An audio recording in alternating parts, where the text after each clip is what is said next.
Well, good morning and welcome to the Camera Life podcast. It is the 24th of April, 2025. I hope you all had an amazing Easter, if that's something you celebrate. This is episode 72 of the Camera Life podcast, proudly brought to you by Lucky Camera Straps out of Bendigo, Victoria. Speaking of which, we've got head strap packer Jim with us today. G'day, Jim. How are you, mate? Hey, Greg. How are you? Yeah, I'm doing okay. Doing all right. Still kind of recovering from trying to get my brain into work mode after a few days kind of doing very little. Too much chocolate? No, I didn't. I've been avoiding the chocolate. Just doing stuff around the house mostly. And we've all been crook. We've all had a flu here. Yeah. So it's going around, that's for sure. I'm still sick from like 2 weeks ago.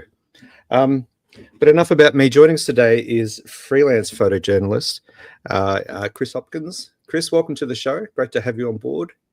Thanks, Greg. Thanks, guys. Thanks for having me. Yeah, no worries. So just a reminder that this is the Camera Life podcast. If you're new to the channel, if you're watching for the first time, if you stumbled across us at some stage down the track, make sure you like any videos that you watch. Make sure you subscribe and tickle the bell button so you get notifications. We run 2 podcasts a week. We've got obviously Thursday morning where we interview amazing photographic guests such as Chris, and we also do a random photography show every Monday night at 7:30 p.m. AEST, where we just basically talk shit about photography, whatever's going on in the industry, what's going on with us. So we'll kick off. Chris, just before we deep dive into your full story, can you just give us a very quick summary of what it is who you are and what it is that you currently do in the world of photography? I'm a freelance photojournalist based here in Melbourne. Most of my work is with local media outlets, specifically The Age and The Guardian. Mm-hmm. I do other work I have worked for the New York Times before. I freelance for Al Jazeera, who I write for as well. I do a little bit of corporate work, events, editorial style portraits, bigger campaigns for certain select sort of clients. I do a little bit of video work. That's sort of me in a nutshell. It's different every day. I do things like this. I'll talk to education facilities about photography. It's pretty varied. Cool. Nuts and bolts is photojournalism. Now, for those of you that are watching along, you may have noticed that Justin's not with us. He's got some family business to attend to today, so he won't be joining us. But obviously, we've got Jim on board. And Jim, you started off as a photojournalist yourself. Yes, I did. So I imagine you two have a lot in common and a lot to discuss and learn from each other. So we're gonna dive into that. But just before we do, I think maybe we'll just jump to some comments to say good morning to everyone that's joined us already. Kicking off, we've got Bruce. Morning, Bruce. Morning, Bruce. Great to have you on board. We've got Bruce coming up in a future episode soon. I think on a Monday night from memory. Maybe I've got that wrong. But it's very soon. Message from Justin. Sorry I couldn't be there today, guys. Very excited to listen to all the stories from Chris. And from the School of Light from Dennis. Hey, Dennis. Yay, he's on the road. Let's see how good the coverage is. Thanks for all you do, Chris. Thanks, Dennis. He hasn't even done anything yet. Jesus. Wookie Shane, fellow Fujifilm photographer. Surprise, surprise. Good morning, all. Good morning, Shane. Philip Johnson. G'day, mate. Great to have you on as always. Nathan is back with us. Morning, Chris. Hey, Nathan. Hey, man. And finally, David from the Bay Area of San Fran. Good afternoon, guys. So what time is it there for you, David? It must be late afternoon. Oh, that's morning for us. Yeah, sorry. I think it's morning for Jim. Yeah, it is. And another one just dropped in from David Dare Parker. Hey, guys. Hey, David. Great to have you on. Oh, we've got some big names dropping in now. Now, David, we want to get you on the show, so stop avoiding our pleads. Please come on the show. And for David in San Fran, it's 4 p.m., late afternoon. Welcome, everybody. Chris, before we get into your current body of work and some of the amazing projects that you've been working on, especially in the last couple of years, we want to dial back a bit to talk about your earlier inspirations. I think there's a lot of people in the photography world who maybe misunderstand, and I'm just as guilty of this. I'm not a photojournalist, and I don't pretend to be or know a lot about it. There's probably a lot of misunderstanding about what photojournalism truly is, and so we want to unpack that. But before we do, I always like to roll back with guests and talk about some of those earlier inspirations. So, we're talking about whether you had a creative household growing up, whether when you first picked up a camera, and what was the inspirations behind that. So can you just talk us through the early days for you? Yeah, early days. I guess I came to photography pretty late. Like I'm 48 now, but I didn't graduate from college till I was, what was I, like early 30s. As a kid, I wasn't one of those kids who carries a camera around everywhere. Like there were cameras in the house. Like my mum, I remember we went to Papua New Guinea on holiday and to see my grandparents, and she bought a new SLR, an SLR, and took that over there, and I had a bit of a play, and it was exciting, because it was a camera and, and stuff like that. But I never was one to carry one around. I got given one for Christmas one year, and I remember taking it out to our friend's farm and doing pictures of horses and shadows of horses, and thought that was really creative. But I never kept on with it.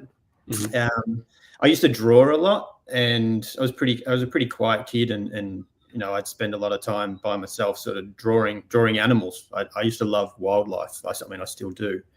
The household wasn't overly creative. My father's a classically trained guitarist, so music, there was a lot of music in our house. And that's probably where, I still draw a bit of inspiration from music. But then I guess sport took over. I was a reasonably good cricketer, and that sort of took over my life a bit. So the creative side of things went out the window. And I sort of spent, from the age of probably 11 to 20, just heavily involved in cricket, and ended up that's what took me overseas. And that started I started traveling, having the chance to leave a small country town up near Mount Macedon and just be by yourself. And I was traveling.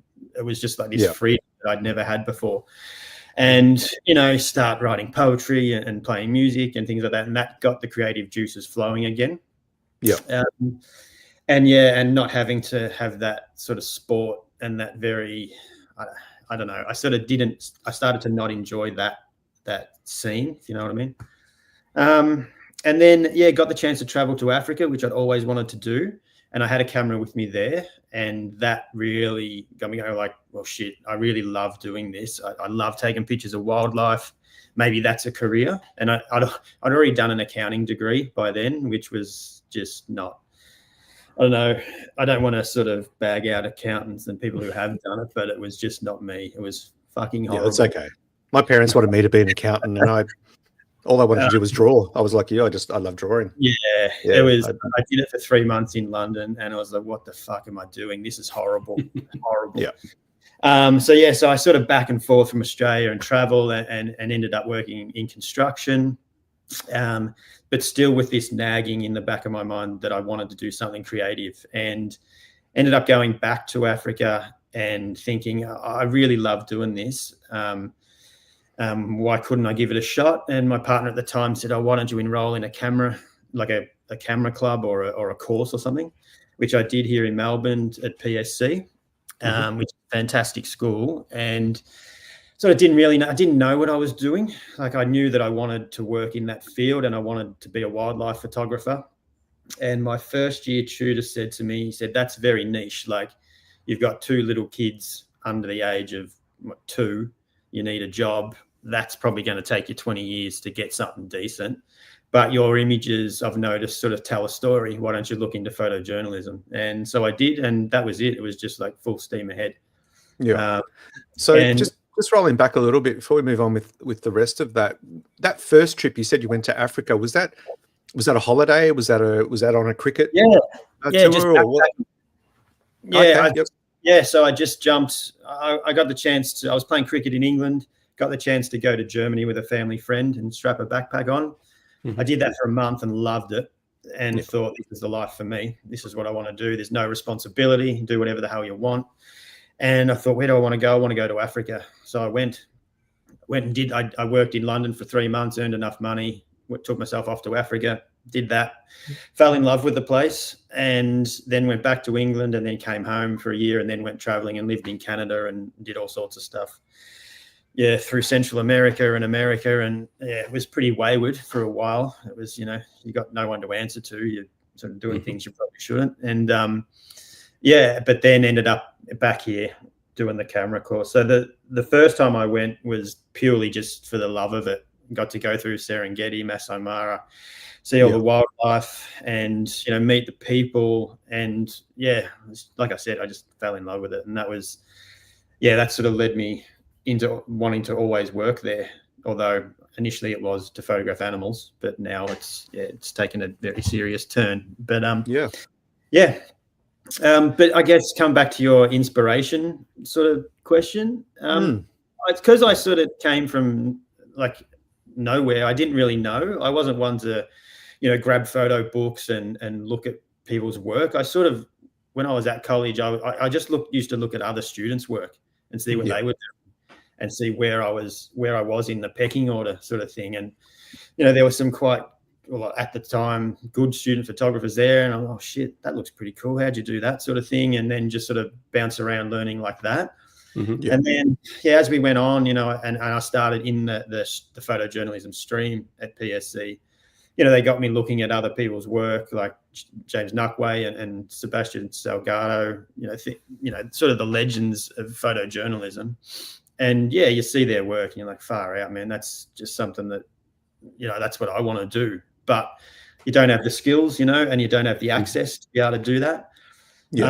So I was trying to put myself in positions where I could get that sort of deeper sort of work. For my final year folio, I followed a funeral director around for about 8 months, and that was for my video and video and stills combined folio, and then my stills folio was I shot it on the kill floor of an abattoir. And there was people turning their heads going, what's going on? There's something going on with you? It's all pretty dark. But I sort of knew that was, you got to get your hands dirty to get work out of it. So that was why I did that. And but it meant that I was in positions to get that sort of moody work and serious sort of overtones rather than photographing, my mates at parties, which people were doing, and that's all fine, but my goal was to get work and get a job. And I was very, very determined, and I knew I had to make that course pay, so I took it very seriously. Big point of difference too. It was, versus maybe what your colleagues are doing. Most definitely. Some of my fellow students were, they were 21, so sort of straight out of school, whereas I was, I don't know, like I was probably, I might be 30, and I had two kids. 31, 32, and I had two kids. I had to, there was a responsibility there that I hadn't had before. So I had to, I was, like I said, I was just very determined.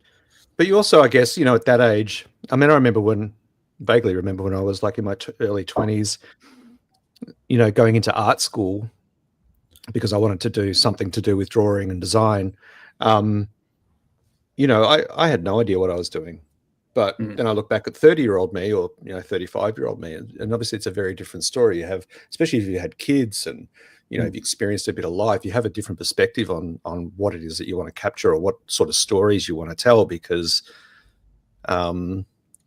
maybe it's just that you lose that innocence about the world the older you get.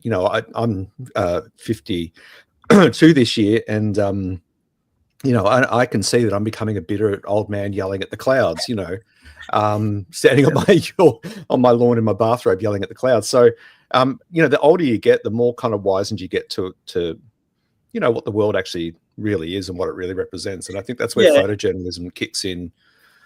Perhaps. Yeah, that's a good point you make. Like, sorry to cut you off, but that's no. Like when I was 20, I did an accounting degree. Because I wanted to, work for the AFL or Cricket Australia. But like you said, that life experience, that period of travel, that was probably the best learning I ever had. And it's held me in good stead for what I do now. You learn to listen. You learn to listen to people. you're out on the road by yourself, backpacking around, and you don't speak the language, so you need to get to that next town. Well, you got to listen to whoever you're talking to get there, so you got to pay attention. And that's, a big part of the work that I do now is you just sort of, you listen a lot, and you see different things when you're traveling, and you can form opinions about, different cultures or different parts of the world, and that sort of thing, again, helps in my job now. And being an older student and coming into it a bit older, I think, I probably had that experience that those younger guys didn't. Yeah.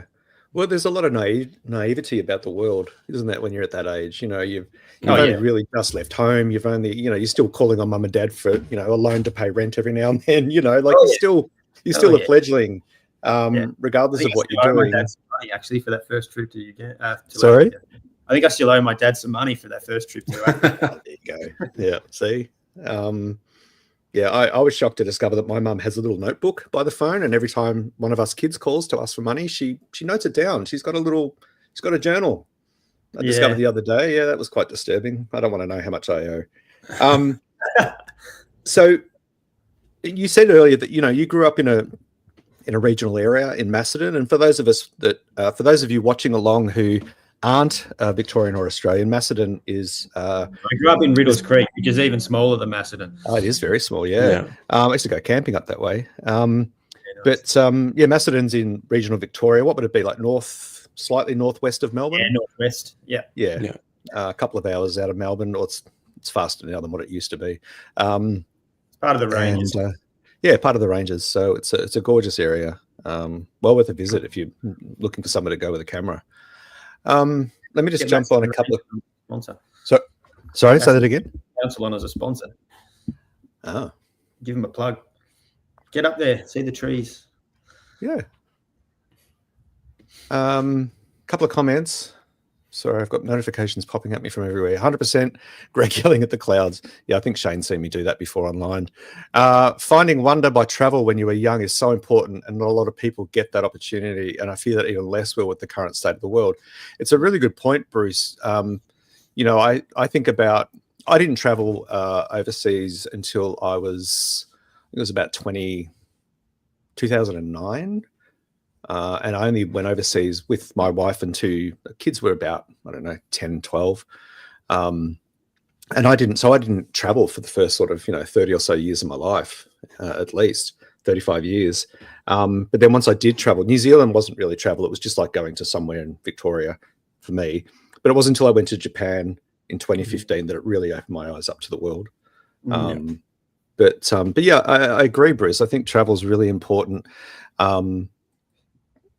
Kind of learning opportunity in life, and we often talk about, would you buy the new, whatever it is, $5,000, $6,000, $10,000, $12,000 camera? And we often say, look, don't buy that camera, buy something cheaper and spend the rest of the money traveling. Take that camera with you and actually achieve something with it, rather than just sitting on your shelf like a pretty expensive paperweight. Yeah. And I think travel and photography, they've always been, done hand in hand by most people, but I think it's a really, I think it teaches you a lot about your craft too, traveling with a camera. Because often you're out and about, you don't have the luxury of running home to pick up that lens or that spare battery. You make work what you've got with you. You develop a sense for how the world works, all those sorts of things. So it teaches you about interaction as well. You sort of, if you want to make a picture of someone in a place where you don't speak the language, you have to sort of approach, I hope people do approach them and ask if it's okay, or have a chat to them to see what they're doing. And is it okay to make a picture while I'm here with my camera? That's a huge skill that, probably a lot of younger generation don't sort of have, I guess, like that. There's a little bit of courage to be able to do it, but also people skills, I'm quite an introverted person, so I do have to work myself up to do it. But once you do it, you break through that wall a little bit. And I think that's an important skill as a photojournalist as well. And is one of those things that can help you do that. Do you find... Oh, go on, Jim. Sorry. Oh, sorry, Chris. I was going to say, you go, mate. Do you find, like, when you do have a camera, that it is much easier to, say, approach someone, say that you maybe wouldn't necessarily talk to if you didn't have the camera? It depends on the situation, I think. Here in Australia, probably not. Like, I think there's a difference between, like, people here are quite wary, particularly in a capacity with the media. Yeah. Sometimes it sort of has to be, like, if you're out in public, sometimes we have to go and do, like a weather picture or something for the Age, because it's a bright, beautiful day or whatever. Mm-hmm. And that you start walking across to talk to someone who's with their kids playing in the park or whatever, having a picnic, and you can see that look on their face as soon as you start walking over, and because you've got the camera hanging off you, and you're always in your mind like, okay, so I've got to talk around this and what we want to do or whatever, and I'm likely to get knocked back, and then I've got to go and find someone else and whatever. But overseas, generally there for a purpose. So the people that I don't really do much sort of street stuff overseas where it's just sort of off the cuff, in situ type photography. The work that I'm doing is quite, there's a focus to it. So the subjects that I'm photographing are generally, there's been research around them and we've found them, and so they know that I'm coming, sort of thing. Yeah. So what advice would you give to, say, someone that's new in photography? They've gotten their basic skills, they haven't traveled yet. What advice would you give to someone new to photography that wanted to get into, say, photojournalism, but felt quite shy and intimidated by approaching people? What tips could you give, given your experience? I'd say try and work into it. So maybe find a project that you're passionate about and that's reasonably close to home, and work on your skills that way with people that you know. I mean, that will sort of tend to grow, and it'll evolve into something bigger. And people that you don't know, but they might be friends of a friend or something. Mm-hmm. It's easier to sort of take baby steps, I guess, rather than just jumping in. I mean, you're not going to go, if you're new to photojournalism, you're not going to fly to Afghanistan and start photographing, the rise of the Taliban over there. Like, wasn't that your first assignment, Jim? No, I didn't quite get that far. And I did the same. You take baby steps. You just do smaller projects that you can manage, and that you can work within your world, and then they'll start to grow. Like the larger project I've been doing in Uganda for 10 years, that grew because I did a job for the local for a government, and then the lady that I was filing the pictures to, she said, there's this, you should go and see this choir who they come over from Uganda. They're these kids who they used to be child soldiers. So I sort of went to that show, watched the show, spoke to them, said, oh, would you mind if I tagged along? And it wasn't for anyone. It was just for me. And then through that, it evolved into, they said, oh, you should ring this guy who lives in Queensland, and he helps with the church that run this. So I rang him and then spoke to him for a little bit. And then he told me, oh, you should go, if you do go to Uganda, meet up with this guy. He works in mental health in a refugee camp over there. And so it's all these little steps. And that took, a year or so to organize that. And then from there, that work got published. And then an organization in America said, oh, we love that work. Could you come and do something similar for us? And then it took years to sort of get the grant to get over there. And then it's so it's like it's a large project that takes a long, long time, but it grew from something very small. Yeah. Which, anything can. So if you're trying to get in, I'd say just work on your own projects. Yeah. Jim, how does Chris's early story compare to your own? Because you were a photojournalist when you first started out. Mm-hmm. Did you go into photojournalism as a course straight from high school? Tell us a little bit just quickly about that. So I went to uni in Bendigo. Chris, just a question. Did you work at the Bendigo Advertiser? No, I never did. No. They were Fairfax, weren't they? Yeah, yep. Yeah, no, I started at Fairfax, but in the city. Okay. What were they called then? The Melbourne. No, I started at the Melbourne Weekly. Yeah. Yeah, and they were like the suburban local papers. Mm-hmm. Yeah. So yeah, I started at the local paper here. Right. Almost for 5 years, and so I was in uni when I started, so I also did full-time work in my last Were year. you up there with was Darren Howe there for a while? And yeah, so Darren came in just when sort of things changed at the paper. So most of the photographers left. Darren came in. Right. Yeah, my very first editor at Melbourne Weekly, he left the Melbourne Weekly to go and work for the Addy. Yeah. But I forget his name. He's a lovely guy. But yeah, anyway, I have been in that office though. I had to photograph remember Reclaim Australia, that right wing sort of group that were did this big protest up in Bendigo, and I had to go to the Addy office for a security meeting because they were worried about security, which was interesting. Yeah. Okay. That's a topic I want to get into a little bit later around security, and especially when you are traveling to, some countries, often war-torn countries, or whether you're doing even protests. You photographed a lot of the protests here in Melbourne. What I read something on was it on your bio? I think I read something about that you've received specific training for certain things. When you are doing photojournalism and you are going into either conflict areas or areas where there's going to be things like protests, what do you have to do to prep for that sort of thing, both at an education point, but also just personally? Yeah, I just preface that by I'm not a war photographer, and I'm definitely not a conflict photographer. I've never been to a war zone.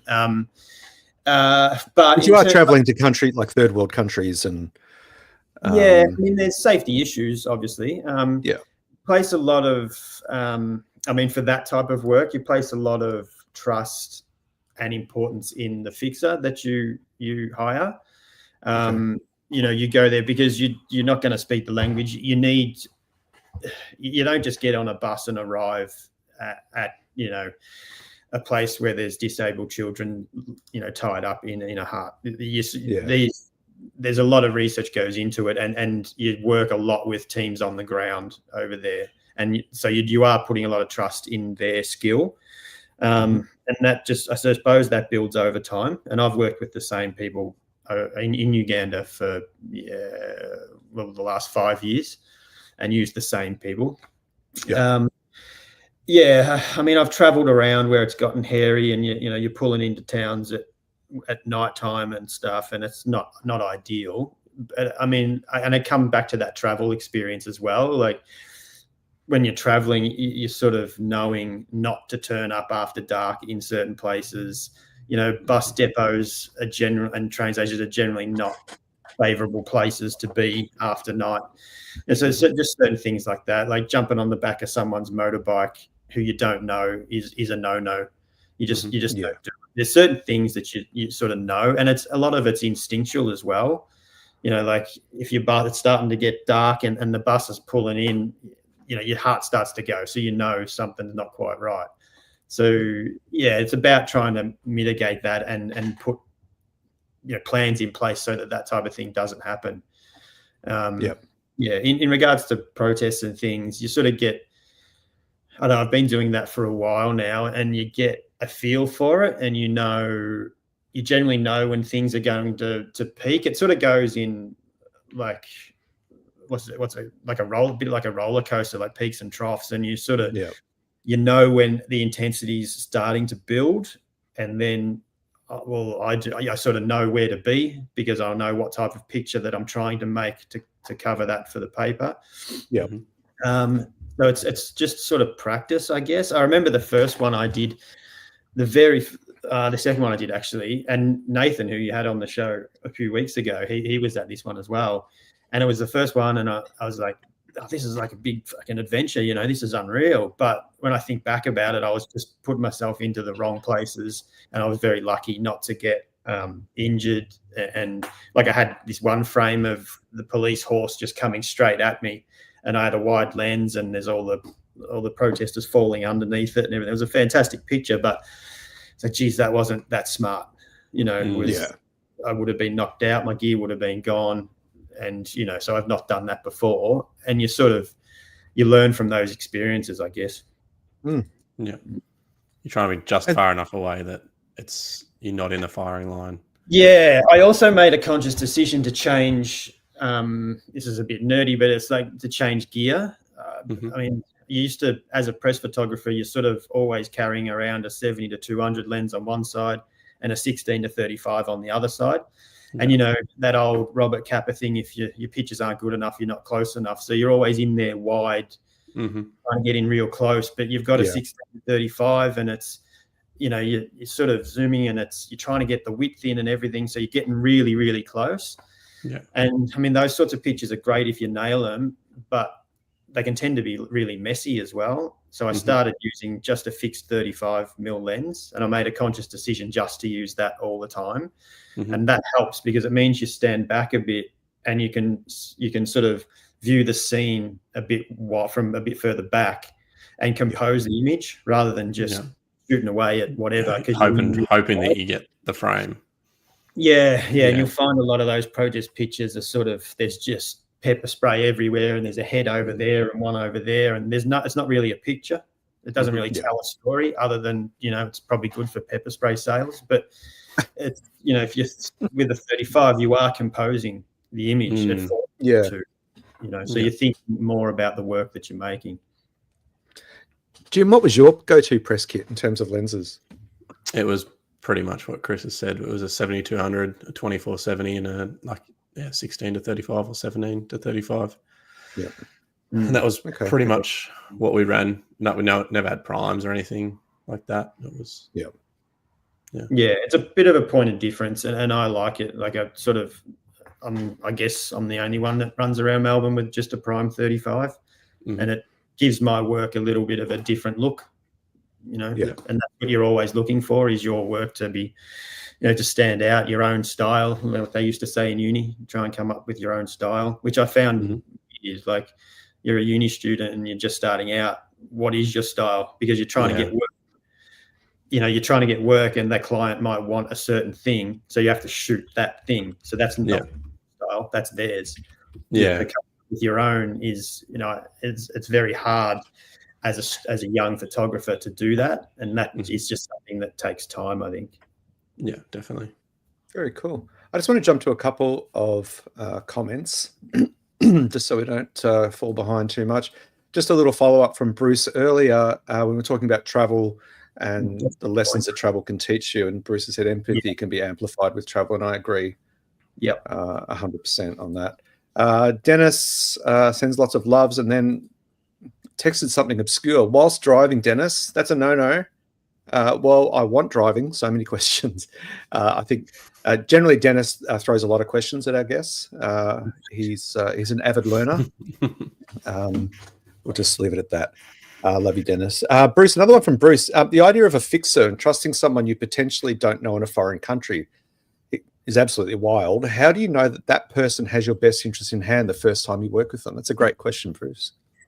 That is a good question. I mean, because I've worked with the same ones for so long, the first time that I met them, they were part of an organisation that was helping me find access.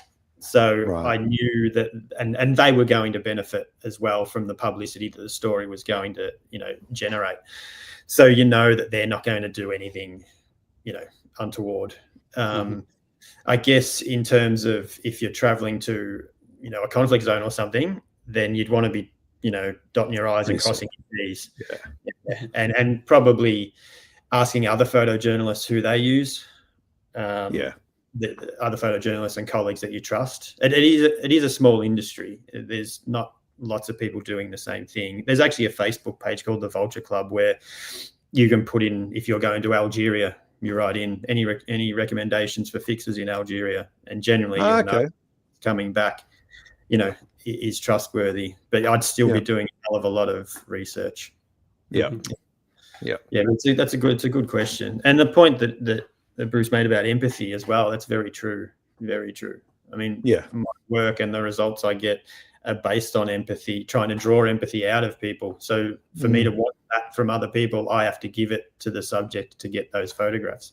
And travel is very much one of those things. You see people, we live in a very fortunate part of the world, and when you travel, you see people who aren't quite as fortunate, and you have to have empathy for their situation, and taking a photo is taking something from them, so you want to try and give something back, but having that ability to empathize with their situation is probably born from travel. No, that's great to hear. Let's jump on to another question. This is from David in San Fran. So as a working journalist, do you use whatever equipment you want, or are you assigned gear? No, I use what I want. That's what I was saying before is, I tend to use just a 35mm prime, and then for portraiture, a 50mm prime. But I'm given the leeway to use whatever I want. Sometimes I'll light subjects, sometimes I won't. When I'm on assignment, it's probably not the equipment. It's more about the style that the outlet is sort of known for and required. That's more the limitation that's put on you, I guess, if for want of a better word. Like work for The Guardian, my picture editors there, generally, Carly will just let me do what I want and what I see best for that story. And often it's not lit, I'll just be using ambient light or natural light. Whereas for The Age is probably, it's a little bit more glossy in a way.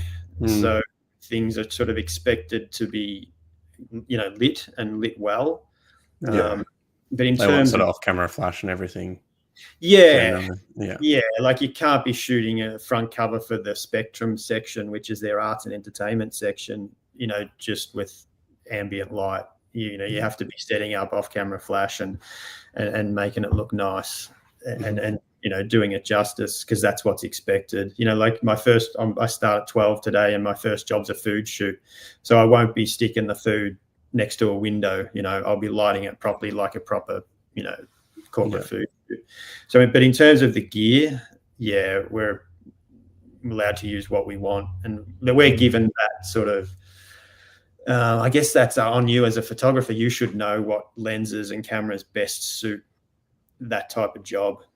Like I did a job yesterday where it had to be a little bit covert, so I didn't take in the big 70-2 and a 35 on this side. I just had a little Nikon ZF with one lens and had that in a backpack and went in and did the job. So that's on me. If I'd have turned up with the kit, then I probably wouldn't have got into where I had to do the photograph. So that's the photographer's job rather than the outlet's job. So I think when we spoke to Emily Black a couple of months ago now, and she talked about her early days as a photojournalist, I think with the Leader. She worked with Leader newspapers throughout parts of Melbourne. I think she was assigned gear. All right. I think, like, to begin with, like I think it was all Nikon. This is what we shoot. This is what we use. Here's the camera. Here's the lenses. Kind of off you go. So David's just followed up with a clarity question. I guess, is the gear yours, or is it gear that the outlet provides? Oh, as a freelancer, it's my gear. Your gear. Okay.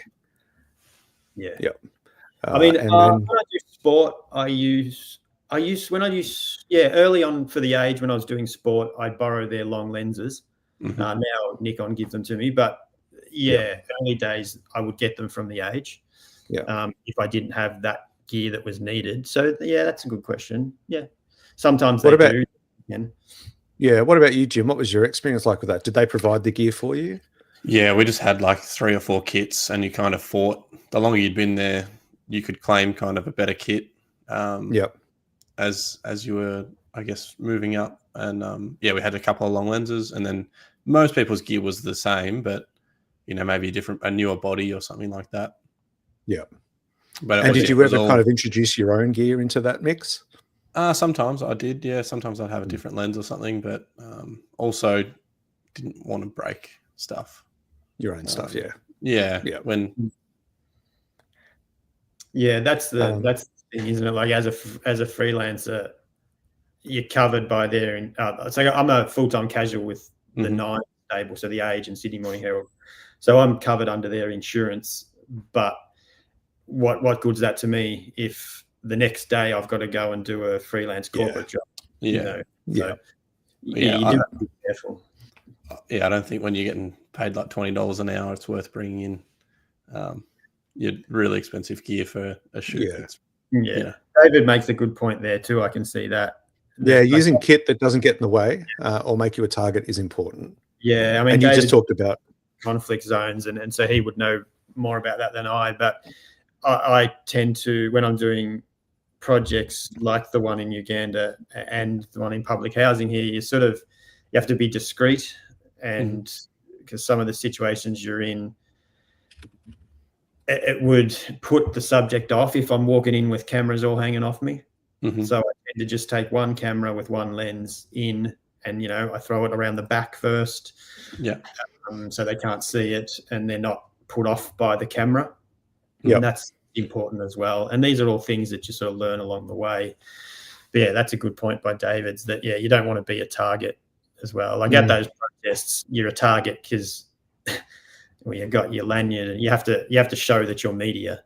I find there's those things, particularly. That's what I was going to ask you earlier when you're talking about, you might have to go, and you're talking about having to go out and shoot, a picture maybe of kids playing in a park because it's a nice day and you've got an assignment. How do you approach people for newsworthy stories? Like how do you identify yourself? What I guess for people that want to understand a bit more about how you approach potential subjects, how do you do it? Just be nice, approach them with a smile. Like, we're all humans, and I'm still a human, behind the camera. You still have to be polite and use your manners. And if they tell you that they don't want to, well, respect that decision, and walk off. It's different. Like a lot of jobs, you're assigned, so the subject knows you're coming, knows you're in the way, which is fine. It's more, those type of things where you're doing something a bit more in situ and off the cuff. I mean, protests and stuff are different, and rallies and things, because everyone's in a public space, so it's you're allowed to photograph whatever you want. But even in saying that, if it's something that's a little bit, the topic's a bit what's the word for it, like close to your heart, like sentimental or whatever, you would have to I try to be a little bit more careful rather than just walking up to someone and boom, like that. You'll look and try and make eye contact, make sure that they recognize that you're a photographer. I always have my press lanyard on so that they are aware without me saying anything. And then, maybe raise the camera and give them a nod or something like that. And if they don't want to, they will tell you, and they'll shake their head or do that or whatever. There's just little ways and means, but it's common sense, really. It's just being not everyone's born with that. No, the leader of the free world, wasn't it? No, clearly not. You mentioned earlier about, and Jim, you said it about, you fight. There's a group of you and you fight over the kit, and that's a few years ago now. What is is photojournalism still a competitive industry for people to get into? Is that for you, or Jim, or me? For you, Chris. Yeah, I'd say it is. Yeah, it's very, very competitive. There's the pool's smaller. The amount of jobs available is smaller. Yeah, the amount of full-time jobs is. I mean, the Age have 5 full-time photographers. The Herald Sun have 5. Getty in Melbourne have 2. AAP have 2. So what's that? That's 14 full-time jobs. AP have 1. So that's 15 full-time photojournalists. And a lot of that's press work as well. Like, it's not pure photojournalism. There's hardly any. It's ultra competitive. So what's the difference between press work and photojournalism in your mind? In my mind, I think there's a clear line. Like, press work is working for an outlet, doing their day-to-day work. Whereas photojournalism, for me, I feel encompasses press work documentary work and, the projects that I'm sort of doing. So, I feel that photojournalism is like an umbrella term for a few different labels, and they are labels. Like everything crosses over, like I do press work and documentary work, but I call myself a photojournalist, because it's I think there is a definite difference. Like being a press photographer working for AAP in Melbourne is a different set of skills to what I have. Like I probably, if I worked for AAP, I probably wouldn't be able to file as quickly. They have different, like they have to be able to shoot sport and news very well. They stand outside court sometimes for 7 hours a day, and they have to nail that shot. Like I've done that, but day to day, it's not what I want to do. So I think that there is a definite difference. And is that where you cut your teeth as a photojournalist, doing the press stuff, just standing outside the courtroom, doing the crappy assignments? I wouldn't say I cut my teeth doing that. I cut my teeth doing local newspaper stuff. Like much like Jim, I sort of started out at the Melbourne Weekly, where it was all local suburban papers, and you had some stuff that you just felt that it just wasn't important, like cracking the concrete out the front of someone's house. And you try, it teaches you to be creative. You've got to make that picture look good and get towards the front of the paper.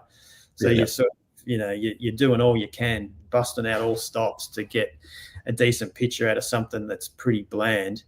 But I was always doing stuff off in the background. Like I went to Vietnam to photograph second generation of kids that had been affected by Agent Orange in 2012 when I was doing all of that local press stuff. I was always working on something in the background that was had a bit more meat on its bones and sort of helped me show editors that I could do that work.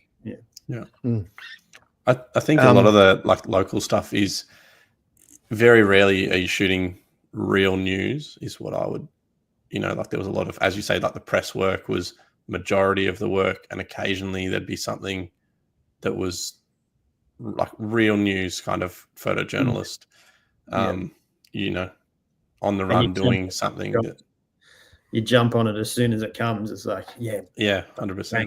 I'm good here. Speaking of Vietnam, I just want to jump to a couple of comments. David's following up on, David loves gear. I think we've lost count of how many cameras David has, mostly film. I think all film, and I think all Nikon. From memory, does that sound right to you, Jim? What was that, sorry? Sorry, David in San Francisco. I think he's a Nikon shooter, and I think he only shoots film. Well, at least David could sleep well, like, you have a clear conscience that he didn't steal Leicas. Yeah. So he said, I had a friend who was an army photographer in Vietnam and was assigned Leicas. And at the end of his tour, you're supposed to turn them in. He did, but many didn't. He regrets not keeping them. That's right. He follows up. Yeah, he's obviously got a good conscience. Plus, as an army photographer, you don't get photo credit. Not back then anyway. And yes, David is a Nikon shooter. That's true. I had to during the bushfires. I had to. What were we doing? Had to try and get through a roadblock or something, and the army were blocking it up. So we ended up back at their base, and they said, "We can give you our photos." And I said, "Oh, the age won't, blah blah blah." And they said, "Oh, we can give them to you, but we won't credit the photographer." So that's very true. It's interesting, isn't it? What do you think that is? I don't know. Is why. Security state secret? Yeah, maybe a security thing. Maybe it's just blanket rule so no one slips up. You mentioned, talking about competitiveness, is there still, we live in an age of everyone's a photojournalist. Well, they think they are because they have a smartphone. As soon as there's anything dramatic going on, a crowd of people whip out their phones and start recording and taking photos. Given the world that we live in now with that and such an abundance of access to media, thanks to the internet and social media and people sharing things, is photojournalism still a relevant topic? Like, is it still an essential part of the process, or are we sliding into a world where media outlets just rely on stuff that people send them? Yeah, that's a good question. I think it's definitely relevant, but I think it's becoming. I think the general population are getting used to seeing the iPhone pictures and the supplied stuff, which is done by untrained, photographers. We're trained to tell a story with an image. You're taught to fill the frame with important information, and if that gets cropped out, then the image doesn't sort of work. And I feel that visual literacy is getting lost in this day and age, and it's probably due to that proliferation of images. There's just too many photographs, and people see them. They see Instagram, they click through, and they see an image that's got 700,000 likes on it, but it's a picture of a rainbow. And then, there's an image that's going to change history and it's got 25 likes. They don't sort of understand what's good or not, or what a good image is. And that's because visual literacy doesn't get taught anywhere. It doesn't get taught. A journalist doesn't learn it, so we're trained to make good pictures and represent that story properly visually, but because there's just so much out there, they tend to get lost a bit. Yeah, and I was going to ask you about that because we live, as much as I hate the term, we live in a world of fake news. Often there'll be some event or a disaster or a protest, and people will harvest footage from years ago, sometimes decades, and claim that as current events. We've seen that about storms and how bad something is, and then later on it's discovered that the footage that was circulating and got that 700,000 likes was actually from a storm 5 years ago. You see that a lot. How tough is it, do you think, for photojournalism and we've talked a little bit about how it stands out in such a noisy space, but also for authenticity? What are your thoughts on photo authenticity in a world of fake news, AI photo generation, those sorts of things? Yeah, I guess it comes back to the outlet as well that's putting it out there. Like that type of instance where something is done from, it's passed off as the wrong. So say a storm, and they're using something from 10 years ago. That's just sort of laziness and an ineptness by that outlet. And there are outlets out there that do that. There's a couple here in Australia, that aren't quite as trustworthy as they should be. And that's probably where this trust in journalism's falling down, because, there's that one bad egg that ruins it for everyone. It's that sort of situation. And then everyone gets tarred with the same brush. But also they sort of, they're struggling for relevance a bit in that hardly anyone picks up a newspaper anymore. People are getting their news from their curated feed on Facebook or wherever they are. Yeah. And that means that the media outlets are struggling for income and they're struggling to find relevance. So their relevance and income comes out of clicks, which means that, no one's going to sort of click on my sort of work if they're not going to read that on the train on the way home. It's more in-depth work. Whereas, a cat that, I don't know, ate a hot dog whilst, surrounded by butterflies, that's the sort of thing that people click on, so they're getting that towards the top of the news stream when it's not really new. And that's what I mean. That's because they're struggling for revenue and relevance. And that's just the media world at this point. And their business model sort of isn't made to make money. And that's, classifieds died. I was talking to someone the other day about, like the Trading Post and Trading Post. Yeah. I remember picking up copies in the in the newsagents when you were looking at buying a new BMX or something, like secondhand BMX or something as a teenager. Like we'd go and pick up a physical Trading Post, and actually I still laugh today watching that Australian film The Castle, where there's a running joke throughout it about how much is he asking? Nah, he's dreaming, about doing a trade in the Trading Post. For any of our overseas viewers and listeners, if you haven't watched The Castle, it's an Australian film. Highly recommend. It is not how Australia. Well, and there's a lot of I guess there's a lot of truths in it, but it's just a beautiful movie, beautiful piece of Australian filmmaking. Let's just jump to a couple of comments. We've got David J. Parker. Not sure what the new generation is drawing their inspiration from these days. And I think that's an interesting point because, you know, I've got 5 kids who all live at home. Half of them, more than half of them are adults. And, you know, they don't go out and do stuff like we used to. Yeah. Or like I used to. And I was a pretty quiet kid, like you said yourself, Chris. I had my wild years, but, you know, they're not sort of enjoying the same experiences. And I do wonder where that creativity spurs from. And I guess it's different. It's a new world. It's all online and all of that sort of stuff. But it's an interesting point. Bruce, for outlets who just want stories and cheap and fast work, close enough is good enough, even if its quality is totally crap. Eyeballs are the only things that count now. He's pretty much hit the nail on the head, you know, in terms of media these days. It's very true. Eyeballs are the only count now. It's just a shame that those eyeballs don't recognize good, you know, photojournalism, because they're not trained, and they're sort of now trained to see rapid fire stuff on social media, and whatever catches their eye is deemed as good, rather than an image that tells a story. Yeah. Well, he goes on to say, the local press photographers where I am are bored because they're being told to shoot things that are popular but are interesting purely for clicks. Community stories are lost now. Yeah, but that's where I find the relevance will be, is because people still want to know what's happening in their community, and they'll want to. You can't replicate the local fella who makes pasties for the footy club. You know, that can't be reproduced by AI or anything like that. You need a photojournalist or a photographer who knows their shit to go and photograph it, and photograph it well. And that's, I did talk about AI last year, and that's what I come back to, is like the work that I'm doing, or like David D. Parker's done in the past. That work can't be replicated by AI because it's so specific, and those stories still need to be told, and people will want to read them and hear about them.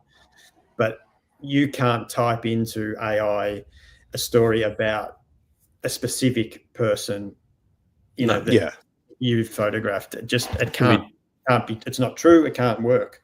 That's where I find photojournalism will always have relevance. Yeah. Back to the clicks. Like our biggest galleries when I was working at the Addy, 1 month we got like, I don't know, 6.5 million clicks or something like that through the website, which was huge for like a regional town. And I think we'd had like the Bendigo Cup. There'd been a big event on, or big news event, and so like the gallery clicks is what we were celebrating, you know, and most of that was like a people and places gallery. You know, we'd go out to shoot the Bendigo Cup, but we'd also, so we have to shoot the racing, obviously anything that kind of happened, but also everyone had to come back with a minimum number of people and places. You know, it might be 20 or 30, just groups of people, like involved in, like, just people that are standing around watching, crowds. Like, hey, Greg and Chris, can I take a photo of you two, you know, at the races? And you just, you're just standing there, like, with a beer or something like that. Journalist, or just a photo? Just a photo, like, so that then that would go in the gallery, so that you would then be like, oh, got to go on the Bendigo Advertiser website to have a look. It's purely you just click through the 2 people to see their photo online. And you know, and we were selling ads in the photo gallery as an ad, so like you'd click through 10 photos, the 11th would be an ad. Then and like we were manually loading these in, like it was early days of trying to work out how to monetize all this, and I think they've gone away from it a little bit now, but it's still, I think a big. I think they have gone away from it a little bit. Like the Age don't. They have their pictures of the week, but they've only just started putting them up on the front page of the online paper, and that's, you know, you're talking what, 10, 15 years ago. And like the Age used to have their pictures of the week up there, then they took it down for some reason, and now they're just putting it back up when it's just pure clickbait. It's easy money. You know? You can add in there and boom, it's done. And then you can sell that to, you know, the advertisers can sell it to their clients. That we get X amount of clicks. This is good for your business. Pay us more money. Yeah, which I thought was the business model, but they sort of, like you said, they've gone away from it a little bit. Well, I don't think it wasn't making anyone else money, and people weren't buying it.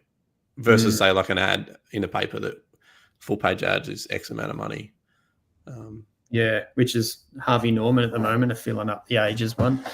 Yeah. It's tricky. Like I don't profess to know how to fix it, but it's a bit drab. I think it's probably going to become a bit more niche. Like a bit like the New York Times. Like the New York Times is huge, obviously, but it's still sort of a niche brand, if you know what I mean. Like it doesn't have I don't know. The Guardian are doing it well, I think, in Australia. They've sort of cottoned on to some way that's working for them, but they, they don't have quite the team that a Channel 9 does. I think you find that what Channel 9 have done will happen a bit more, where there'll be like these media corporations that have print, television, streaming, online as a whole media sort of package, and they cross-pollinate with one another, and that's what Nine's doing now with The Age, Stan, Sydney Morning Herald. I think that's probably the way things are going to go. Well, I think that they own the regional newspapers, but I think that they unsold them. I think they sold them. They sell them to ACN, isn't it? ACN, which is owned that started Domain, who he sold it back to Channel 9. It's all very incestuous, but but Australian not in a great spot, I don't think. No. Yeah, and it does make me wonder. We've often talked about the impact of AI on photography here on the show, and I've also done Camera Club talks about AI and ethics in photography. And it's kind of making me realize more and more the importance of traditional, genuine photographic applications like photojournalism, because amongst all the noise, we need something to be validated. Yeah. We need something to be in some way certified or proven to be true and correct, because we live in a world where there's so much confusion about news and media. We hear stories, especially coming out of America at the moment, countless stories and about what's going on there. And it's really hard to know. I mean, it's fairly obvious that there's problems, but it's really hard to know what's real and what's relevant. And because there's so much noise coming out of it and so many different ways of people reporting on it.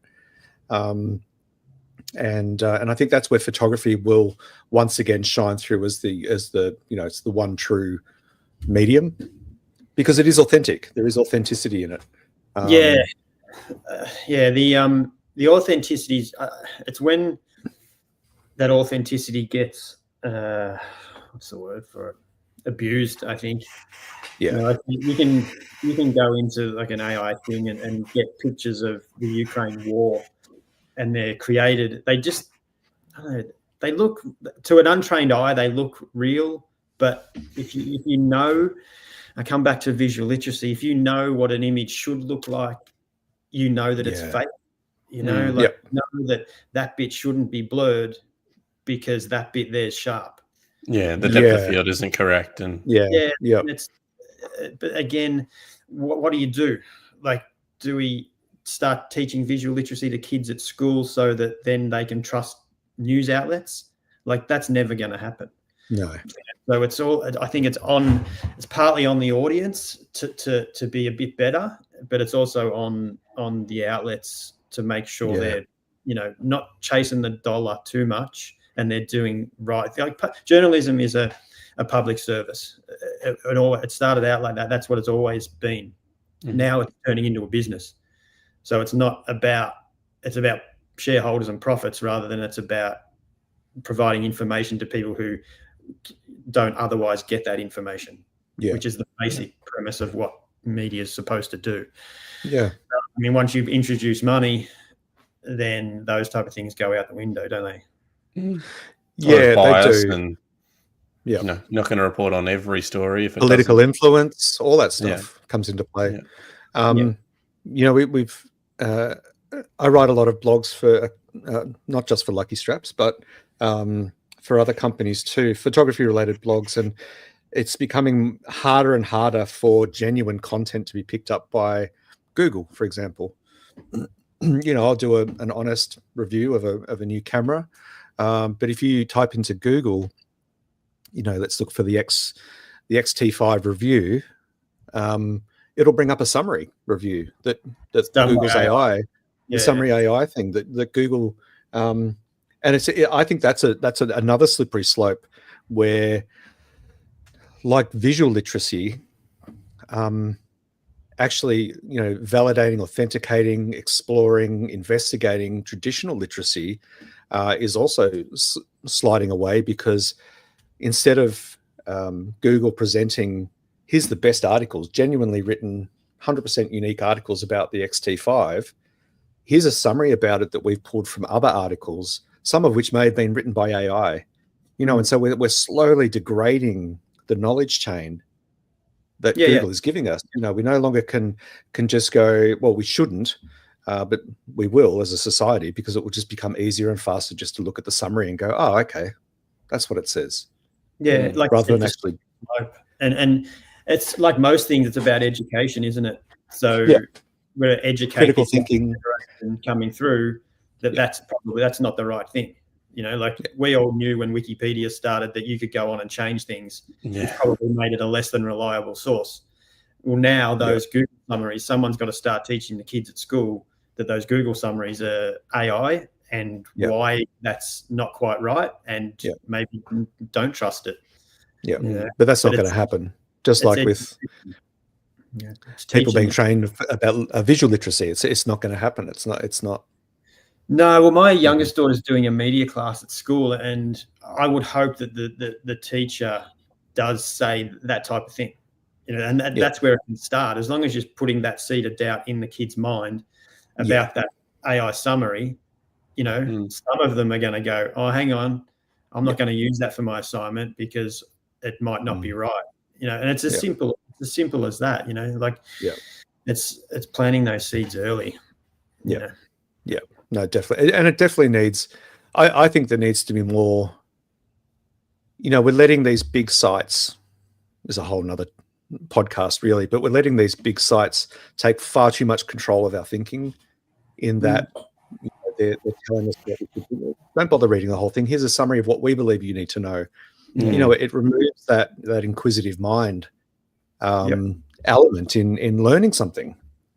Because it makes it easy, quick and sexy and fast, and it's all about speed, isn't it? And making things easy, and that's like you said, that's a whole other issue. Probably attention span related to things broader than photography. Yeah, that's very true. It's just for those of you watching and listening along at home, don't forget that this is the Camera Life podcast. We are joined today by freelance photojournalist Christopher Hopkins. Chris. I first met Chris at BFOP 2024. That was my first BFOP. And for those of you that don't know, BFOP is the Bright Festival of Photography. Happens every year in one of the most beautiful places in the country. If you're watching along, make sure you like and subscribe. If you're listening along, make sure that you subscribe to our podcast. Please feel free to add comments now in the live chat, or if you're watching this later, add comments and we'll get back to them on one of our Monday night random photography shows. Chris, I just wanted to ask you something about the writing side. Now, I'm a photographer and a writer. I'm not a photojournalist, but often I blend the two. Tell me about that part of your role where you're required to actually also document and write a news story to accompany your images. That's my decision to do that. So I will, if I'm working on one of my projects, then I'll decide whether I want to engage a journalist or write it myself. And generally, it's to make the product more attractive, to get it in your pitch, to sell it, because it's very hard to tell an entire story with just the photographs and the captions. So you need, you need the words, you need the article. But in this the media in this day and age, it's, they're watching their dollars. So sending a photographer and a journalist is going to cost twice as much. So I've always written, and I find that it's a skill that I'm reasonably good at. It's definitely not my primary skill, but I find that I can do it well enough. And, I've been published, so proof's in the pudding, but it means that I can provide them with the stills and the words in one package, and it makes it easier to pitch and get picked up. I think it was sort of born of necessity. Like, I know I've come into photojournalism in the last sort of 12 years, and things aren't really that rosy. Like, you don't go out with a journalist hardly anymore. So you sort of, it's on you to, if you want to sell the story, make it as attractive as possible. And is that true for most photojournalists now, that they really have to upskill and be able to do both? Or upskill, yeah, but I think sorry, I got an itchy back. Most of them would probably be pushing more to video and saying that this is my secondary skill, is to do video, and that's handy for like your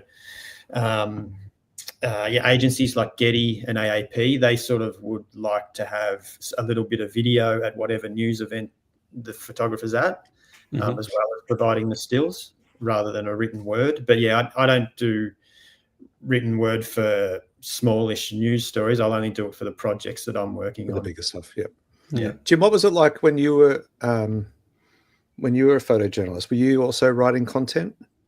No, I steer clear of writing. We did shoot a little bit of video, and it was early days of like video on DSLRs, and it was pretty clunky, but yeah, which we had to make do. We were trying to learn new things in a new world. So yeah, you're doing whatever to keep up, right? That's what. Yeah. If that's what's required, you go and do it. I worked for Fairfax's video department for a year, shooting AFR video interviews. Because that's money in the bank. You do what you do to get by. Yeah. Very cool. Let's jump to a couple of comments because they're building up again. Dennis, who's on the road, this is so great. I think your work is so much about connection and trust. Making someone safe enough to be vulnerable takes astonishing skill, and your photographs are bathed in this, mate. Thank you.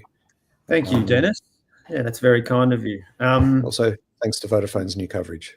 I wonder where he's driving to. No, that's very true. Yeah, trust is a huge thing. Trust from the subject to the photographers. It is what my work's based on, really. Yeah. It's, like, you don't, if they don't trust what you're doing, then there's no picture, really. So and then that's, it takes a while to get that. I think it's not just you walk in and there it is, and they're gonna and you photograph that scene. It takes a lot of time, like research, talking to the subject. The picture that won a Walkley Portrait of the Year last year, like that was a job for the Good Weekend magazine, and they told me what it was, and then I rang the subject and spoke to her a couple of times, and we spoke about the photograph and what she was comfortable doing and things like that. It wasn't just I turned up at her house and went click and boom, there it was. And that was all. If I hadn't have reached out to her, then that's where the trust sort of thing starts, is the fact you've reached out and you've gotten in touch. Automatically that person thinks, oh, this person is invested for one in the photograph. And then you work from there. And, even sometimes when I do turn up on a job, I mean, a lot of photojournalists say it, you don't pull the camera out straight away. And it's very true. You have a chat, you talk to them, you have a cup of tea. If you find a common interest or some common ground that you've got, to build a relationship, and that relationship builds, and it might be built and you've done the photo within an hour. It might be 15 minutes if you have a connection. It's about who you are and your demeanor as well. Like, being humble, I feel, helps. Like, don't be trying not to listening, basically, not talking about yourself the whole time. Yeah, and again, just explain what you're doing as well. Like explain what you feel would make a good, particularly for portraiture, explain what would make a good portrait and what they're comfortable doing. The other work, like the work in public housing in Uganda, the long-term projects I'm doing, that the trust I built there is pretty much just through the time that I put into it. You know, like I'm just looking at a picture here. I'm photographing Ali and his mother in Uganda, and I don't know if you can see that. Can you guys see that? I don't know. There's reflection. I can just see myself reflected. Yes, now I can. Yeah, there we can. Yeah. Yeah. So that, like, I made some lovely pictures of Ali and his mother, but I was with them for probably an hour and a half. Like, and the team and I had sort of they prepped me about what her story was and what Ali's story was, and then they knew probably 2 weeks in advance that I was going to be there that day.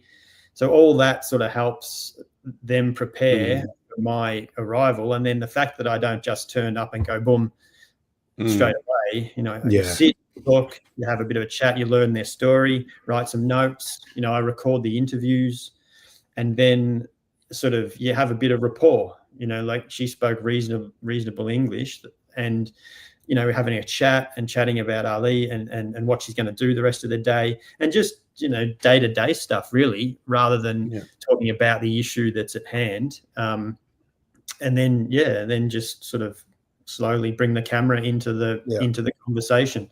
And it works as simple as that. But it's that is what building trust's all about, I feel, is just taking the time to listen.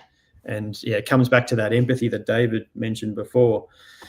You know, you can't have empathy if you don't know the person's story.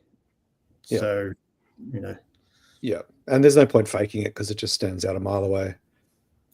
Yeah. Insincere pictures, exactly. You can tell. You can tell straight away. Yeah. Yeah. A couple more comments. Really great questions coming in. Another one from Bruce. How are you choosing the stories to document when not on assignment? Is there anything that you always gravitate to? And how are you selling those stories in this landscape? I guess how I'm choosing the stories. They sort of fall, aside from the two major projects that I'm working on, they sort of fall into my lap a little bit. I don't really go searching for them. It might be something where I've photographed a story for The Guardian or The Age and it's run and then it's gone away. It's been part of that media cycle and it's finished and forgotten about. But I've felt that it's important that gets a little bit more recognition. So I've followed up and made it my own sort of thing, and then I'll work on it for a few months or whatever, and then on sell it. That's generally how they sort of work. The two major ones are sort of the projects that I'm working on. They've been born and evolved into these bigger things. But yeah, they're pretty much just not ideas that I come up with. It's more things that just sort of I feel need more attention than what they were given in the media. Is there anything that I always gravitate to? Well, you know, people's stories, basically. People that need more their story told, rather than your big, sexy, you know.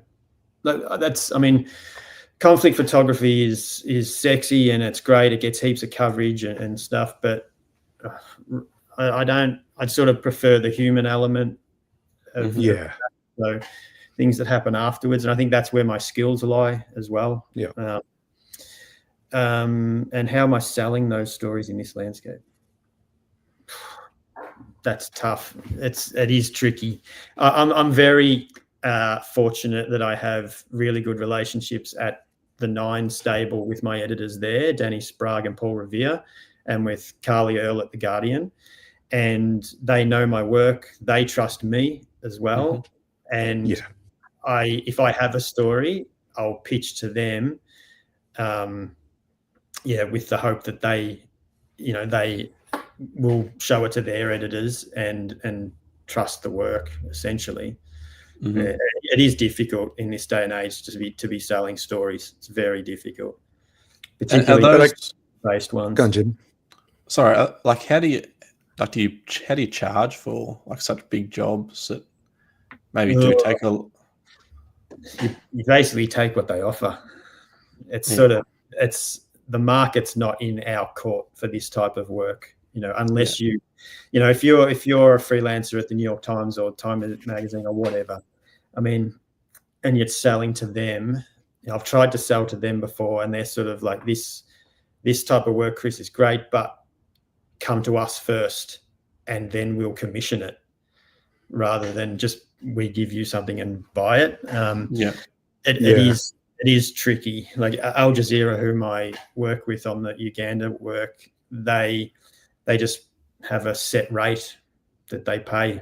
I could give them 2 photos and 1,000 words, or I could give them 3,000 words and 20 photos, and it's the same. Mm-hmm. Yeah, it's about being smart about it. Like, potentially, if you want to make money out of it, and look, I'm lucky enough that I have enough sort of cash cows going on, and I do enough sort of corporate stuff in the background that this type of project work I can afford to break even on. So I don't approach it with the need or the view to make a profit. Yeah, it's work. It's because the story needs to be told. Exactly. Yeah, and it's that. It sounds a bit holier than thou, but it does need to be told, and there's no one else doing it. So why not me? Mm-hmm. And like I said, I am fortunate enough that I do have enough work that's I make money, and I can live off of. Yeah. And I think that, I mean, you use the term fortunate, and I think it's true. We are fortunate in many ways, but also you've done the hard yard. You're a multi-award-winning photojournalist. You've documented and photographed some really big stories, and you've obviously developed that trust with agencies that you're now in a position where you can take on these, I don't want to say passion projects because it's kind of a bit cheesy throwaway social media line, but you know what I mean? You're able to take on these things that you think, like you said, these need to be told. These are stories that no one else is going to tell this, and it's a crying shame, so I'm going to tell it. And you're in a position now where you can actually do that. But someone coming straight out of photography school shouldn't expect to be able to pick up a gig like that straight away. It's going to take time. It's going to take effort. You got to learn to live a little. Yeah, you got to learn to live a little. And it's probably because of the hustle that I say that, that I'm fortunate. It just feels like you're never quite there, if you know what I mean. Like there's always this hustle. So I'm fortunate because I have, regular shifts with The Age and regular assignments with The Guardian and the corporate work. And yes, you're right, I have built that up and that's due to hard work. But because of the hustle, there's always someone breathing down your neck, wanting what you have, so you still have to push, or I feel I still have to push. Yeah. And I did mention that you are a multi-award winning photographer. Anyone that's watching or listening along at home, check out Chris's website. There's a whole page dedicated to all the amazing achievements. You're a 3 times, I'm assuming that this is up to date, Chris, this is off your website, a 3-time Walkley winner, which is Australia's highest honour for journalism, which is no small feat. It is up to date. It is up to date, okay. You've 2-time National Photographic Portrait Prize finalist, and in 2025 you were the winner of Picture of the Year in the World Understanding Award category. I mean, they're pretty significant accolades. And again, that sort of stuff builds towards that. People trust you because you know what you're doing. You're obviously getting work. You're producing award-winning work, and that obviously places you in good stead.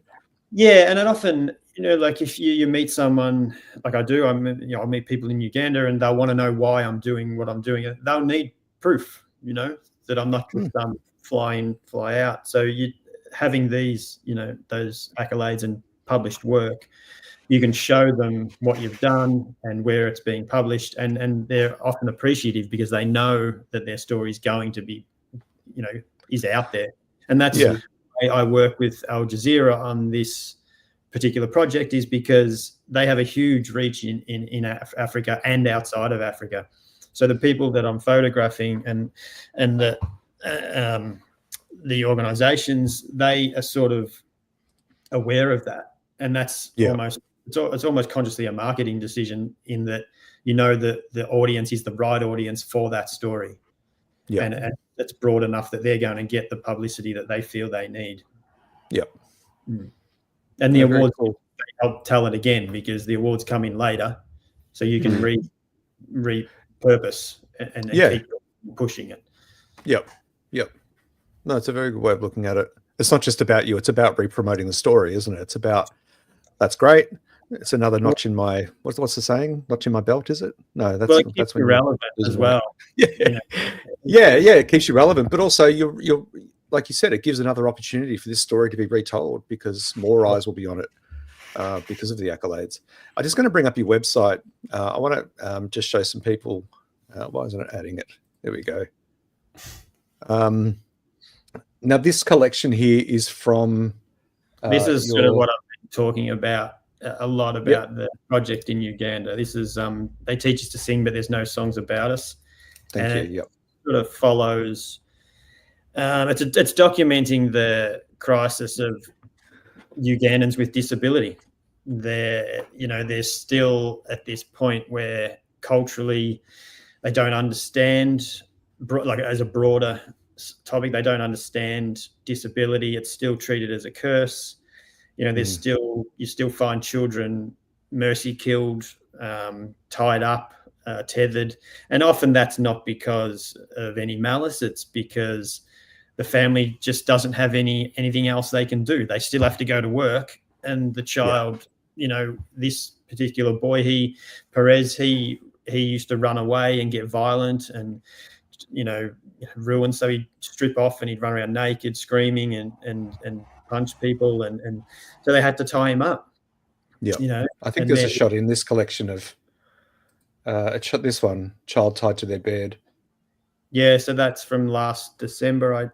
I met that boy David, and it's purely because he can he's generally a lovely boy, but he punches up his old brother, and the mother and father have had to leave the village because they're destitute. They need money. They've got 3 kids, so the only work they can get is out of town. So they basically live away from his village, and the care is left up to his grandmother, who's old. She can't care for a teenage boy with a disability. Yeah. So the only thing she can resort to is tying him up. So that's that. You should find that that's a regular occurrence over there.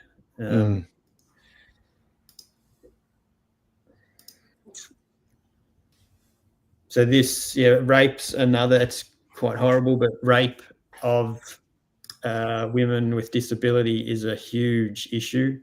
This young girl on the rider frame. Right. Yep. She's mentally intellectually disabled. She was raped by her neighbour, who lived like 5 yards away from their house. He would come in nightly and rape her. She didn't know what was happening because of her disability. She gave birth to that young boy there, Edwin, and he doesn't know that that's his mother. He knows that's his mother, but she doesn't know who the boy is. That's the sort of so the grandmother looks after this boy. And that's that again, that's a regular occurrence. There's the man fled, and he's never been charged. They've never seen him again. There's another one of the first images. That's where she sleeps. That's her bedroom. So she sleeps in the storehouse with coal and wood. It's pretty. It's pretty ordinary. Like goats are untethered. I had the chance to visit witch. He's a witch doctor, Robert. Yeah, that's an interesting. Yeah, the witch doctor is very interesting. That's still commonly used as a form of medicine and practice to cure these kids. And there are witch doctors there, or they call themselves traditional healers, who milk that system, like charge exorbitant fees to pretend basically to cure someone of disability, but there are witch doctors there who genuinely feel that their work helps. Like Robert, but it obviously doesn't, because there's no science to it. It's a pretty ordinary way of. It is a crisis. I said it was a crisis, and I think it is still. There's no money goes towards disability over there. I think like 1.5% of the health budget gets put towards disability, and that in monetary terms, I think that works out to like $200,000 a year goes towards. It goes nowhere, and then scratch the surface. I spoke to the assistant commissioner for health while I was there, and he said that that money doesn't do anything. It's just not enough to do anything. So it's pretty dire. And then USA, they're pulling funding in there as well. So And so you've been working on this project, did you say 8 years or 10? Well, I first went over there in 2014, and that was for a story that was more about mental health of these child soldiers, and then it sort of evolved into mental health in Ugandans who are victims of conflict, because there was the war over there with the LRA, which in the north went for years and years, with Joseph Kony and Kenneth Banya leading they would basically steal children out of villages and turn them into child soldiers to fight the Ugandan army. And that all got done and dusted, but a lot of the children had mental health issues. So I went over there to document that. And that sort of led into, that got published in, when was it, 2015. And 2017, an organization, an American organization that worked with children with disabilities, saw it and got in touch and said, we'd love if you came and did the same sort of thing with children with disability, because this is what's going on. And they explained sort of what I've just been talking about. And that took a long time to get a grant for me to get over there. And a journalist and I went in early 2020, about just before the pandemic, actually. The journalist, he had to go back to Ireland because they were shutting the borders. And then I got back. I came back 2 days early or something. And I got in, I think they shut the airports like 3 or 4 days later. So that was this. So basically this body of work, I started in 2020. So it's at 5 years. And so can I ask you, what is it that keeps you going back? What is it that keeps you invested in this as a human, as a parent, as a photographer, a storyteller? As a storyteller, I feel that because it's not really getting any better, there's still things. I feel that the work that I'm doing gets a bit of promotion for the cause or for the issue, and then that's great, but then nothing ever happens. The work was used in a court case with Perez, who you just had on screen, who I'm looking at now. His family took the government to court for human rights abuses, and they ended up winning. Wow. On the premise that the government didn't provide enough education or facility for Perez to not be chained up. Basically, they were saying that the government should be providing information about autism and intellectual disability, and they weren't. So that led to his being tied up for. He was tied up for 11 years. He was tied to a tree, and that the work that we did in 2020 got referenced in that case. So as a photojournalist, that's sort of why you do it. It's like you're enforcing change, and the government was the punishment was to create these guidelines that would mean children, once they're born, like we do here, you screen kids, when they're little, basically to implement that sort of a program where children, I don't know, at the age when they're toddlers, they get screened for intellectual disability, and then you would be able to identify them and get them the help they need from a young age to, assist them through life. I went back in, was it 23? And I sat in on I photographed actually the working group that was putting together these guidelines, and there were no government officials there. Right. It was basically left up to different organisations to get together a board, and this one man, Stephen Kabenge, he put this board of people together, and they put together the guidelines and then presented them to the government, when it should have been the government who was building the guidelines.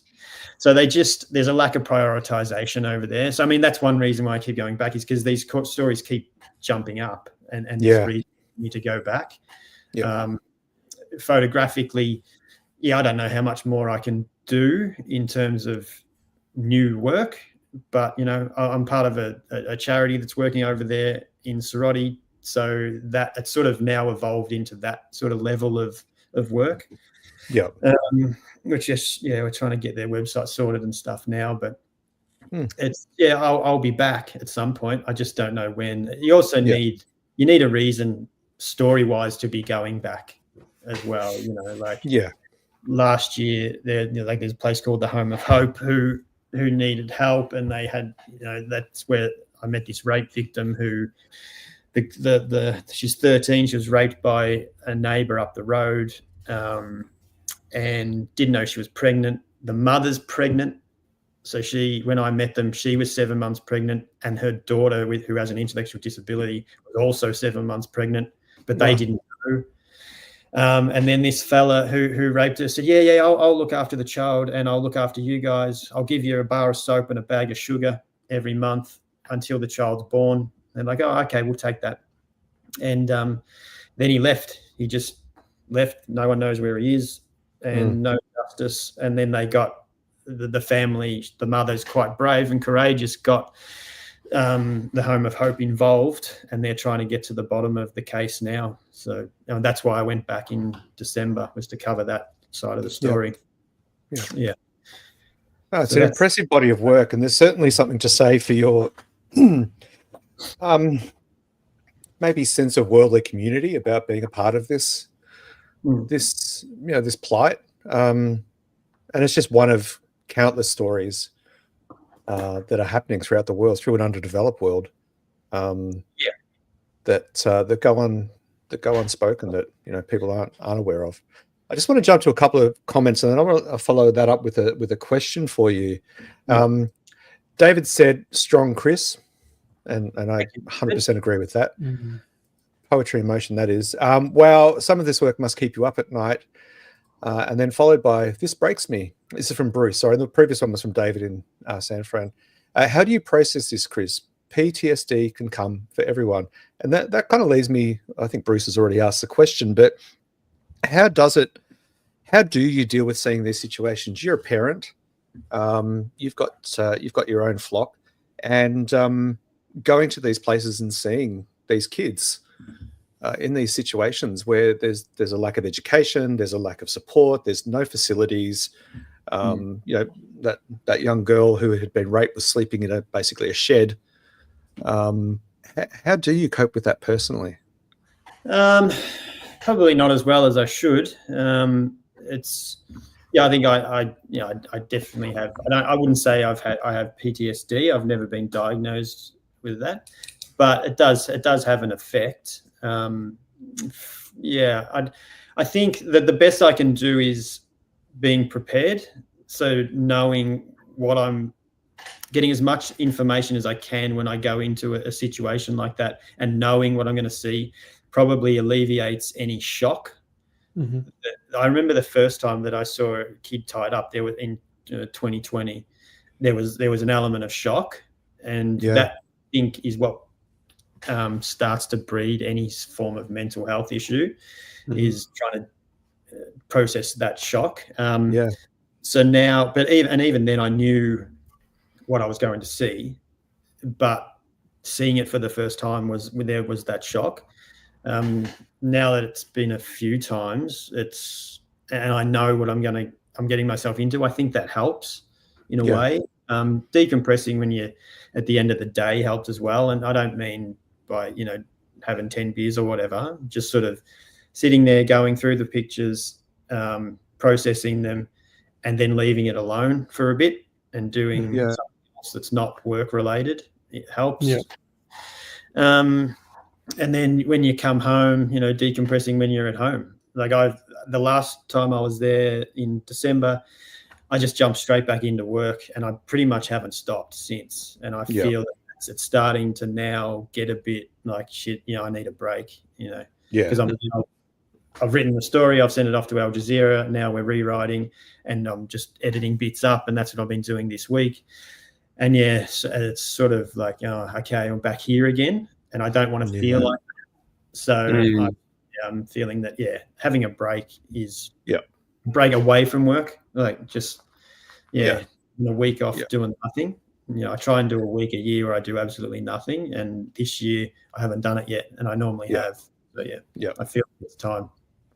Yeah, I think it's important for everyone. I mean, I know it's not always possible for visual creatives to find the time to take off, but when you are working on heavy-hitting assignments or you're doing big jobs, it's always important to find that time to step back from it, because otherwise you start to kind of cut off emotionally, I think, from what you're doing. I think that's the risk, that our natural defense of shock is to bottle up that emotion, like cut that side of it off, and that's obviously very, very dangerous and unhealthy. A comment here from quickly from Greg Carrick, friend of the show, has helped me co-host a few times. Hats off to you, Chris, keeping your empathy throughout these years, and I think that's a really really valid point there, Greg. So what's on the cards for you next? What are you working towards? A break? Well-earned break. I think we can all agree that you deserve a break, Chris. I'm still working on a project called Windows in Public Housing. That's sort of taken a bit of a back burner because of what we've just been talking about.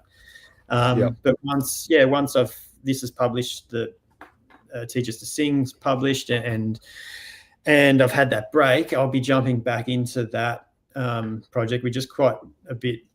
That's a longer ongoing look at the sort of ingrained racism that's sort of permeating in the public housing system at the moment, which there's a lot of things going on in that space. I think I might. Early in my career, I mentioned that I went to Vietnam. I think I might try and revisit that story, maybe later in the year. I got a few phone calls to make about getting that off the ground. I just wanted to touch on this image here of Jeannie and Jasmine. When I was prepping for today's podcast, I came across this image. This is on Chris's website. Sorry for those that are podcast listeners only. You can check out Chris's Instagram or his website, and links will be in the show notes below. But Jeannie and Jasmine, I've known since my eldest, who's now 26, was in primary school. So Jeannie, they used to live out of town. They used to live in Paran, around the corner from where we are now. And my kids and Jeannie's kids all went to school together. And I knew Jeannie when she was the first time she was relocated. And some of the traumas, I remember we would meet for coffee often, and some of the traumas that she faced, and hardships, and just the lack of communication and understanding from, I guess, the government side of things, who were demolishing her home and expecting her to move her life to a completely different part of Melbourne. And just that, I just wanted to touch on that, because I think it's just small world that I was going through your images and I came across, that's Jeannie. Like I know Jeannie and Jasmine. I've known about their story. I think Jeannie's the mum of, 7 or 8 kids. From memory. It's Melbourne, it's a small town, really, isn't it? Everyone will know someone who knows everyone. But fascinating for me, I guess, at a personal note, that you're telling this story that I saw firsthand through knowing Jeannie through the parents group. I've got her interview is very, really, really strong, and I've got to put that all together, and that's probably the next thing that I'll start doing. Is I got to get back down to see Jeannie and shoot some B-roll stuff for the video and some more stills. But it's things just keep piling up, World keeps turning, the news keeps coming. It does. Did a Pope die the other day, I think? Yeah, he did, apparently. JD Vance is being held accountable. More American bullshit. So, Chris, a couple of questions I want to ask, because Justin wouldn't forgive me if I didn't. Every podcast guest, Justin likes to ask the zombie apocalypse question. It's just man. No, I'm not either. But basically, the concept is the world is ending. Okay, the zombies are on the horizon, and you've got to grab one camera and one lens only to document the end of humanity, or what's going on in front of you. And so, what is your go-to zombie apocalypse camera and lens? Wow. No, well, Nikon, they pay me to do some things, so I better be smart about this. Well, it would definitely be my trusty 35mm 1.8 Nikon S lens, and I would probably have it on my ZF. That's the one. That's the kit that I pretty much. That's all I use when I'm in Uganda and when I'm in the public housing. That's all I use. So, and it serves me well. It's light, small. Like David said, it's unobtrusive. So that would be that. Yep. Speaking on that, just really quickly, will you get the 1.2 or too big? No, too big. Yeah. I've been at them for ages. If Julie Kimpton's watching this, you'll be sick of me hearing me say it. But if they make one of the smaller pancake ones in a 35mm, I won't use anything else till I'm dead. But because it's just the perfect, that 40mm pancake size is perfect, but it's not a 35mm. And then they have made this new 35mm that's a monster lens, and it's sort of, you put it on the ZF and it's just too big, and it doesn't it's not quite right. Whereas the smaller one, once they make the smaller one, that'll be me. I'll throw the rest of the kit out. David, who is a Nikon fanboy, agrees that this is the best. I think he means the best answer to that question so far. Jim, sorry. Yes, we should get Julie on the show, Bruce. Most definitely. That would be manic. Julie is well known to us. Yeah, I'll give her a call. Yeah, let's get her on. Let's get her on with someone from Canon or Sony. Let's just see how that goes. So, well-earned break is on the cards. Let's hope that the world stays relatively stable just for a little bit for you, anyway. And no major local events take you away from your recovery time. Revisiting some past projects. What else have you got on the cards? I mean, obviously, we've got BFOP. When's that? October, November? Speaking of Julie, are you rejoining BFOP this year? Yeah, I think so. Yeah, pretty sure that I'm there. What else? What else have I got to go? Nothing really. Those are the things. I mean, Nikon are trying to get me. I'm sure that we're working on some workshop stuff in Melbourne's education, like some unis. Hope that sort of kicks off over the next couple of months. Regular work with The Age and The Guardian. It's just pretty much the focus has been on these two projects and not thinking too far ahead. I mean, I'm looking at maybe doing a project on religion and the religious rights around different religions and looking into that. And that would probably be more a bit of a sort of a book project, maybe. Oh yeah, but that's very early days. I photographed the the Shiite Muslim used to do this thing in Melbourne where there'd be thousands and thousands, and they'd all self-flagellate and walk around Melbourne for an hour or so on a specific day. I'm not exactly sure what it was, but it was relevant to their form of Muslim Islam, and just make these wonderful pictures. And I just thought, I wonder if I could build on that and incorporate other religions and the rights that they have specific to their religion. Also, by rights, you mean RITES? Yes. As in their religious freedom. Yes. Yeah. And ceremonies and things like that. So, because there's a lot there that could be photographed. I don't know that. And would you keep that local to Australia? That this is what? No, I think that's a travel one. Yep. Yeah, there's another photojournalist in Melbourne. He's an Italian guy, and he's told me there's some things that happen over there within the Catholic Church that'd be good to photograph. So that's in the back of my mind. When that sort of starts, I don't know. Keep planning for that. But yeah, it would be an interesting time to be a photographer in the Vatican right now. Yeah, these sorts of events don't happen very often, and there's some very deep-seated, long-standing traditions being witnessed right now. That's the movie Conclave. It's perfectly timed, isn't it? It's like an educational movie now. Watching, you can see what's happening there at the moment. Yeah.